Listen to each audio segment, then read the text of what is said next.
നമ്മുടെ പ്രിയങ്കരനായ നമ്മൾ വളരെ സ്നേഹിക്കുന്ന ആദരിക്കുന്ന നമ്മുടെ ജില്ലയിൽ എന്നല്ല സ്റ്റേറ്റിൽ എന്നല്ല ചില പുസ്തകങ്ങൾ ದ್ವಾರಕಾ ಮಾಡಿ ಮಾತ್ರ ಇನ್ಶಾಅಲ್ಲಾಹ್ ನಾನು ಎಷ್ಟು ಹೇಳಿದ್ರು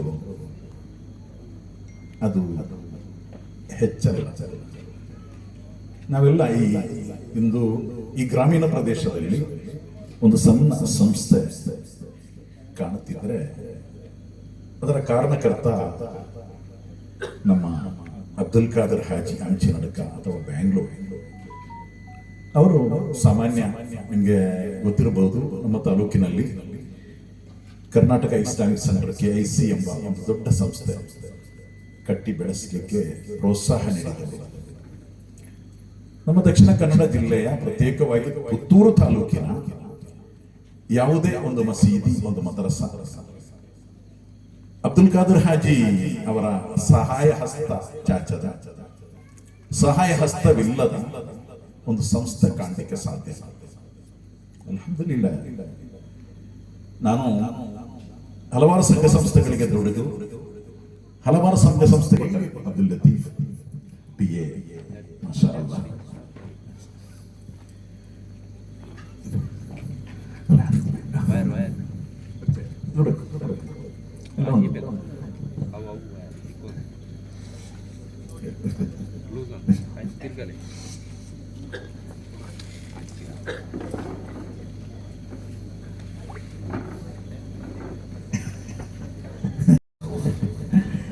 ಎಲ್ಲರೂ ನಮ್ಮ ಅತಿಥಿಗಳೇ. ಅಲ್ಹಮ್ದುಲಿಲ್ಲಾಹ್, ಧಾರಾಳ ವೇದಿಕೆಯಲ್ಲಿ ಕೂರಬೇಕಾದ ದೊಡ್ಡ ದೊಡ್ಡ ಅತಿಥಿಗಳು.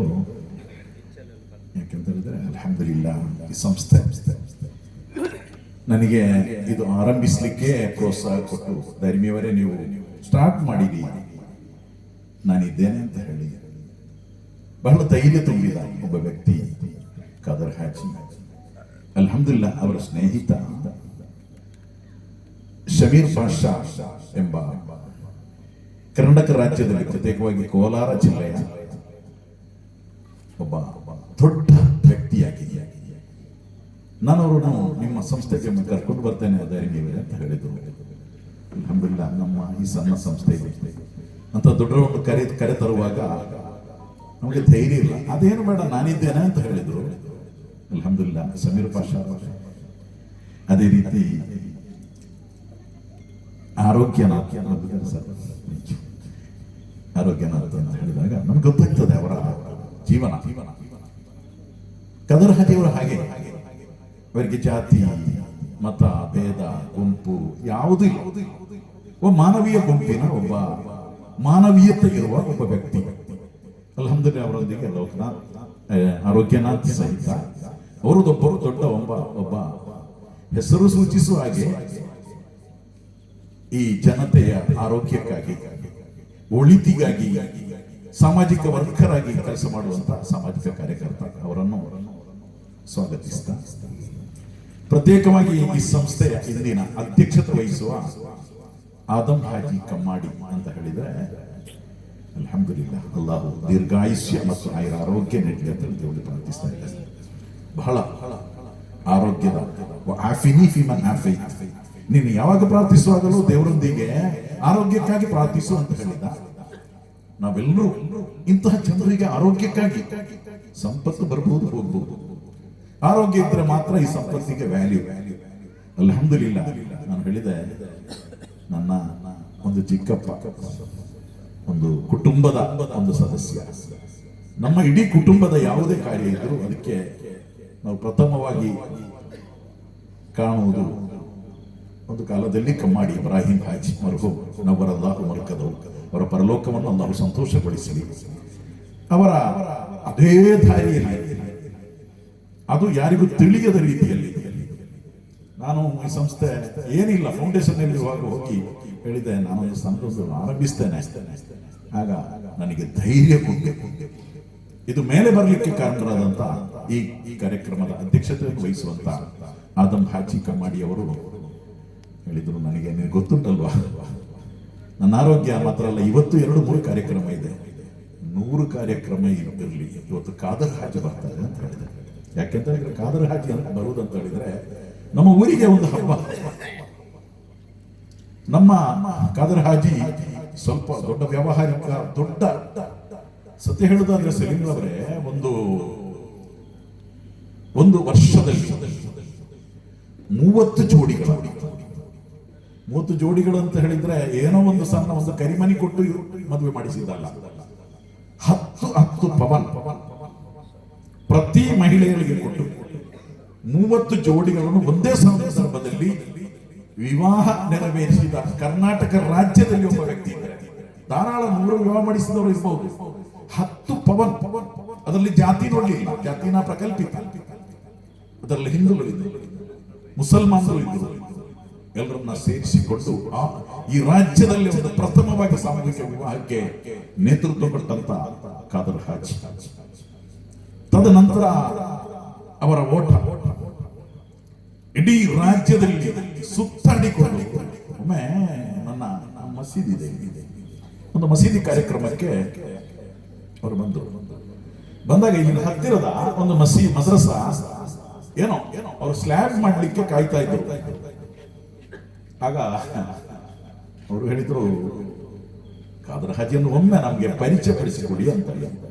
ದೇವರ ದಯೆಯಿಂದ ಅಲ್ಹಮ್ದುಲಿಲ್ಲಾ ಇಂದು ಆ ಮದ್ರಸ ನೆಲೆ ನಿಂತಿದ್ರೆ ಬಂದ ಅದೇ ದಿನ ಒಂದು ಹಣ ಅಲ್ಲಿ ಕೊಡ್ತೇನಂತ ವಾಗ್ದಾನ ಮಾಡಿದ್ರು. ಮರುದಿನ ಬೆಳಿಗ್ಗೆ ಫೋನ್ ಮಾಡಿ ಹೇಳಿದ್ರು, ದಾರಿವಿ ಸಾಕಾಗಲ್ಲ ಪಾಪ, ಆ ಹಿರಿಯರನ್ನು ಕಂಡಾಗ ನನಗೆ ನೋವಾಯಿತು, ಇನ್ನೂ ನಾನು ಅದಕ್ಕೆ ಕೊಡ್ತೇನೆ ಅಂತ ಹೇಳಿ ಆ ಮದ್ರಸಕ್ಕೆ ಕಾರಣಕರ್ತರಾದ ಖಾದರ್ ಹಾಜಿ 10 ಮಸೀದಿಗಳು, ಅವರ ಸ್ವತಃ ಖರ್ಚಿನಲ್ಲಿ ಕಟ್ಟಿಸಿದಂತ ಮಸೀದಿಗಳು.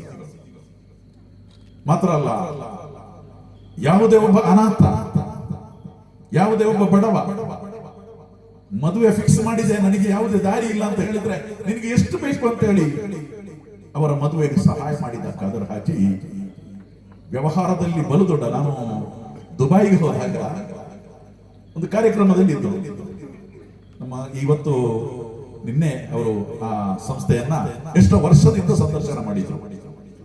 ಆ ಸಂಸ್ಥೆಗೆ ಒಂದು ಬಿಲ್ಡಿಂಗ್ ಕೆಲಸ ಆಗ್ತಾ ಇತ್ತು. ನಾನು ಮೀಟಿಂಗ್ ಕರೆದು ಹೇಳಿದೆ, ದೊಡ್ಡ ಖರ್ಚು ಬೇಕು. ಆಗಲೇ ಎಷ್ಟು ಬೇಕು? ಒಂದು 10 ಲಕ್ಷ. ಆಗಲೇ 30,000 ದಿರ್ಹಮ್ಸ್, ಒಂದು 6 ಲಕ್ಷ ರೂಪಾಯಿಯನ್ನ ನಾನು ಹೇಳಿದೆ, ನೀವು ಇಷ್ಟು ಬಿಡಿ ಮಾಡಬೇಡಿ, ನನಗೆ ಅವತ್ತವರಿಗೆ ಪ್ಯಾಲೆಸ್ತೀನ್ ಯಾವುದೋ ಒಂದು ರಾಷ್ಟ್ರಕ್ಕೆ ಹೋಗ್ಲಿಕ್ಕಿದೆ. ಆಗ ಹೇಳಿದ್ರು, ನಾನು ಅಲ್ಲಿ ಹೋಗಿ ನಿಮ್ಮಲ್ಲಿ ವಾಗ್ದಾನ ಮಾಡಿದ್ದು ನಮಗೆ ಕೊಡ್ಲಿಕ್ಕೆ ಸಾಧ್ಯ ಆಗದಿದ್ರೆ ಏನ್ ಮಾಡ್ಬೇಕಂತ ಹೇಳಿ ಆ ನಿಮಿಷದಲ್ಲಿ ಕರೆದು 6 ಲಕ್ಷ ರೂಪಾಯಿಯನ್ನ ಒಂದು ಯಾರು ನೀವು ಎಲ್ಲಿಯವರು, ನೀವು ಎಂತವರು, ನೀವು ವಿಶ್ವಸ್ತರು ಅದು ನೋಡದೆ ತೆಗೆದುಕೊಟ್ಟಂತ ಖಾದರ್ ಹಾಜಿ.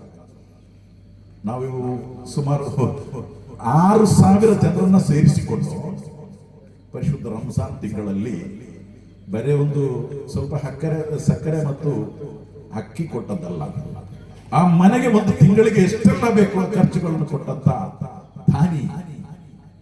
ಏನೋ ವ್ಯಾವಹಾರಿಕ ಪ್ರಪಂಚದಲ್ಲಿ ಸ್ವಲ್ಪ ಅವರು ಕೆಳಗೆ ಇಳಿತು. ಆದ್ರೆ ನೋವಿನಿಂದ ನಾನು ಹೇಳ್ತಾ ಇದ್ದೇನೆ, ಈ ಸಮಾಜ ನಾವಿದ್ರೆ ನಮ್ಮೊಟ್ಟಿಗೆ ಇರ್ತಾರೆ. ನಾವು ಸೋತ್ರ ಖಾದರ್ ಹಾಜಿ ನೆನೆಸ್ಲಿಕ್ಕೆ ಜನರನ್ನು ಸಿಗಲ್ಲ. ಆದರೂ ಹಠ ಹಿಡ್ಕೊಂಡು, ನಾನು ಸೋಲಿಕ್ಕೆ ನಾನು ಬಂದವನೇ ಅಲ್ಲ, ನಾನು ಗೆಲ್ತೇನೆ ಅಂತ ಹೇಳಿ ಓಡಾಡಿ ದುಬೈಯಲ್ಲಿದ್ದೆ ಧಾರಾಳ ಬಿಲ್ಡಿಂಗ್ಗಳು ಇದ್ದು, ಅವರು ಕಟ್ಟಿಸಿದ ಬಸ್ ಸ್ಟ್ಯಾಂಡ್ಗಳು, ಸರ್ಕಾರಿ ಕೆಲಸಗಳು. ಆದ್ರೆ ನಾನು ಒಂದು ಧೈರ್ಯ ಹೇಳ್ತಾ ಇದ್ದೆ, ಖಾದರ್ ಹಾಜಿ ನಿಮ್ಮನ್ನು ದೇವರು ಕೈ ಬಿಡಲ್ಲ, ದೇವರು ಕೈ ಬಿಡಲ್ಲ, ಸಾಧ್ಯ ಇಲ್ಲ ದೇವರು ಕೈ ಬಿಡ್ಲಿಕ್ಕೆ ಅಂತ ಹೇಳಿ. ನಾನು ಈ ಕಟ್ಟಡ ಸ್ಟಾರ್ಟ್ ಮಾಡುವಾಗ ನಾನು ನಿರೀಕ್ಷೆ ಇಟ್ಟದ್ದು ನಾನಿದ್ದೇನೆ ಅಂತ ಹೇಳಿದ್ರು. ಆದ್ರೆ ಪಾಪ ಅವ್ರ ನಿರೀಕ್ಷೆ ಆದ್ರೆ ಬಂದು ಹೇಳಿದ್ರು, ಧರ್ಮಿ ನಿನ್ನ ಹಿಂದಿನಿಂದಲ್ಲ ನಿನ್ನ ಮುಂದಿನಿಂದ ನಾನು ಇರ್ತೇನೆ ಸಂಸ್ಥೆಯನ್ನು ನಡೆಸುವಂತ. ಕುಂಬ್ರದಲ್ಲಿ ಕರ್ನಾಟಕ ಎಕ್ಸಲೆನ್ಸ್ ಸೆಂಟರ್ ಭಾರಿ ಕಷ್ಟದಲ್ಲಿ 6 ಮಕ್ಕಳಲ್ಲಿ ಸ್ಟಾರ್ಟ್ ಮಾಡಿದ ಸಂಸ್ಥೆ ಅದು ಮುಳುಗುವ ಪರಿಸ್ಥಿತಿಗೆ ಬಂದಾಗ ದುಬೈಯಿಂದ ಒಂದು ಅರಬಿಯನ್ನ ಕರ್ಕೊಂಡು ಬಂದು ಹೇಳಿದ್ರು, ಇದಕ್ಕೆ ಕೊಡು ಅಂತ ಹೇಳಿದ್ರು. ಆಗ ಅವರು ಸಾಧಾರಣ ಒಂದು 100 ಮಕ್ಕಳಿಗೆ 35 ಮಕ್ಕಳ ಒಂದು ವರ್ಷದ ಖರ್ಚು ನಾನು ಕೊಡ್ತೇನೆ ಅಂತ ಅರಬಿ ಹೇಳಿದ್ರು. ನಾವೆಲ್ಲ ಚಪ್ಪಾಳೆ ತಟ್ಟಿದೆವು, ತಕ್ಬೀರ್ ಹೇಳಿದೆವು. ಮಾತ್ರ ಅವರು 1 ರೂಪಾಯಿ ಕೊಡ್ಲಿಲ್ಲ. ಆದರೆ ಆ ಹಣವನ್ನೆಲ್ಲ ಬಹುಮಾನ್ಯರಾದ ಖಾದರ್ ಹಾಜಿ ಕೊಟ್ಟು ಆ ಋಣವನ್ನ ತೀರಿಸಿದ್ರು. ಮಾಷಾ ಅಲ್ಲಾಹ್, ಮಾಷಾ ಅಲ್ಲಾಹ್.